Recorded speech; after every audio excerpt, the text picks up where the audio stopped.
If you received a lack of participation progress report, here's what that means for you and what steps you can take. A lack of participation progress report means that your professor is concerned that your lack of participation or attendance in the class is affecting your class performance. To see the details about your progress report, which may include comments from your professor about your participation or attendance, log into RAPTORCONNECT and hit Reports. You can also schedule an appointment with your advisor or your student services counselor. A lack of participation progress report is essentially your professor expressing concern about your lack of participation or attendance in class. It's not quite your professor expressing concern about your knowledge of course concepts or your ability to succeed in tests and different things like that. It's more so that your professor sees that you're not participating as much as you could or attending class, and for most professors, that's a big part of their grade. It's not all just tests, it's not all just quizzes. A lot of times it's being an active part of the class, and if your professor sees that you may be having difficulty meeting those standards, they're going to want to address that as soon as possible because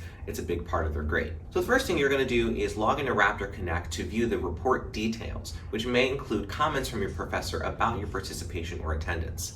In RAPTORCONNECT, you can also schedule an appointment with your academic advisor or your student services counselor. Once you have your report and you've met with your advisors, you have a few steps to take to ensure that you can improve your attendance and performance in the class overall. So what you have to do is to make sure you're reading the syllabus closely to see how much is participation a part of my grade? How many absences am I allowed? Am I even allowed any absences? Because there's many professors that don't even accept one absence without a reason beforehand. So just make sure that you know what you're working with in terms of your syllabus. The second thing is to make sure that if you do have to miss class and it's a class where attendance is mandatory, make sure you let your professor know.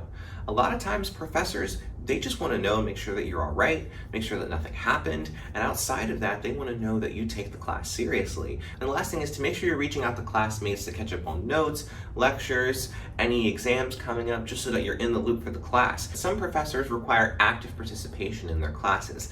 Just showing up to class may not be enough to make up for your participation grade. In those cases, always be prepared to answer questions about course material. Also be sure to communicate with your student services counselor and your advisor, and also resources at the Learning Center if you need tutoring for the class. There's lots of resources and support available to help you succeed in all of your courses. So don't be alarmed by a lack of participation progress report. With the steps I listed out and the resources that we have available to you, you'll be able to improve that grade in no time.